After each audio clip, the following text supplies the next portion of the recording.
Welcome to the Museum Roadshow. I'm Roger Engstrom. We're talking about hockey in Detroit Lakes, where George Oja and Jerry Brecken are going to talk about playing hockey in this town back in the 50s. Yeah, in 1959 they built a new high school. Yeah. But we still played at Holmes. And that, you know, and we played there through I don't know how long, but 1959 we were still in the old outdoor rink at Holmes. And that was for high school. And then, you know, it was the same. We cleaned the ice with big shovels, scoops, that were handmade. And you'd push them and gather the loose ice and snow or whatever up along the edges, and then if anybody you'd have two guys pushing one of these big blades, and then the other guys would be along the edge throwing the snow over the boards. Throwing it over the sides, And then you'd come after that with this 55-gallon drum that Ray Haino had made, and you'd flood your ice and get it nice and smooth before the game. Ray Haino, I believe, was he taught carpentry and stuff. He was a shop. Yeah, he had the shop. And then drafting, Well, you know, hot water freezes better on ice than cold water, and they used to just flood it off the hydrants. Well, Ray developed a 55-gallon barrel, and he put it on a 2x4 sled, and then he ran some piping off that and drilled holes in it. So we'd fill that with hot water, and then we'd drag that up and down the ice, which would give us a much smoother surface, and you wouldn't get the cracks in the ice like you did. Oh yeah. And then if it got too cold, like George and I were talking earlier, skates won't cut ice at a certain temperature that you had brought up. Yeah, 40 below, you're just like skating on a sidewalk, or a bare sidewalk, you know, it just rubs. The blades just wouldn't cut into the ice. Yeah, I used to teach in my classes that I told the kids is when you're skating, you're really skating on water. You have a film of water. Otherwise, you can't move. Yeah, the blade had generated enough friction that it would melt the ice. And as you skate along, But, you know, even in high school, equipment was still an issue. For instance, you could not buy a hockey garter belt in the city of Detroit Lakes.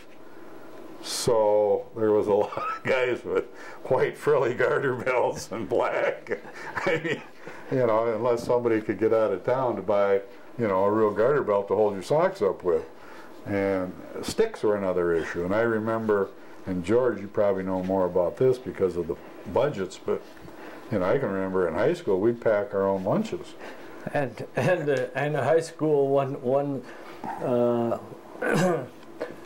one year, the principal, Simpson, allowed the hockey team to have 12 hockey sticks, and he said these can last you the year. That was the entire budget. Yeah, that's the budget on hockey sticks. But what we do is we pack our own lunches, their mom would, and then on the way back from the game we'd eat those instead of stopping somewhere to have a hamburger, and then the coach would take that money that we were going to spend on food and he'd buy game sticks.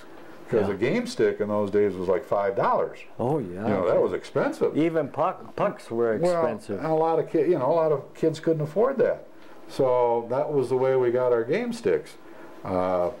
We'd travel, which I think was pretty new. I don't know if the teams had done that prior, but we'd stay overnight with the other teams. Yeah. We never had hotel rooms. We'd in Hallock and up in Williams. You know, we'd sleep out in some farmhouse with the other team. And same when we'd go down to St. Paul to play St. Paul Wilson. You know, so it was just a different time. And Ray Haino drove the school bus that we went in. We didn't have a special bus. The assistant hockey coach drove the bus. You know, so it was fun times. And then we moved over to the senior high school where it is now. And the hockey rink was built on the northeast corner of the school block. Okay. And this is where James Street meets Madison Avenue. Right on that corner, they had the hockey rink. And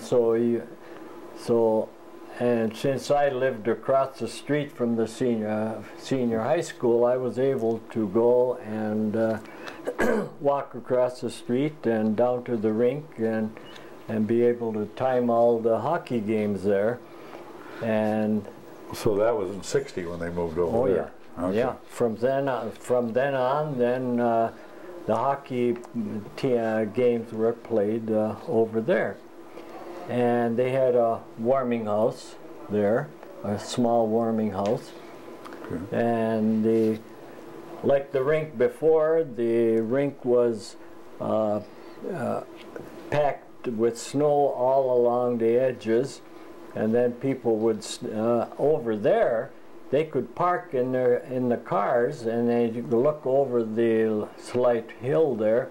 Down at the hockey rink, many of them sat in cars. Others came around and stood around the rink watching it. And I had to stand in the middle of the rink and do the timing there, because then I could follow the play either left or right as they were going, and I had a stopwatch that I used and a whistle that I had brought with me as my old Boy Scout whistle from Ely.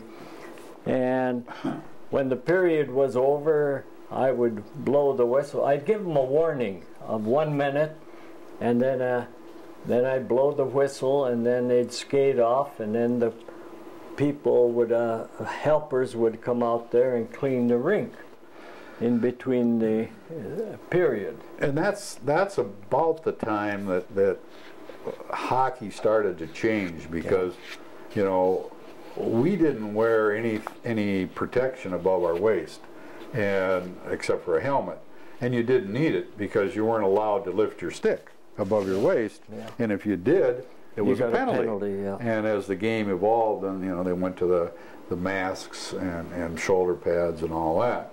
So they were letting the sticks and stuff come up a lot higher. Equipment, I think, is one of the big things that's changed from our time. If you look at skates and the way they've evolved, and hockey sticks and stuff, that's been the big change, I think, in the game. And you know, plus the fact it's indoors. Even in high school, you know, if they couldn't get the rink flooded, you know, we'd go down to the lake. And we'd skate out from Clem's Big Dock out to Cox Point and back. That was a workout. Yeah. And if you didn't do that, you'd go out and look for a pond that froze early, and you know, start skating on that before they had ice in the hockey rinks. I remember the skaters up in Roseville and Baudette, they used to skate on the river up there. They'd go down. Yep. Oh, they'd skate 4 or 5 miles up and down the river. That's where they learned skating. Yeah. And I remember Rapp and taking us down to the lake. And, okay, guys. So, but yeah, that was some of the big changes that have occurred, I think, in the game, the way it's evolved.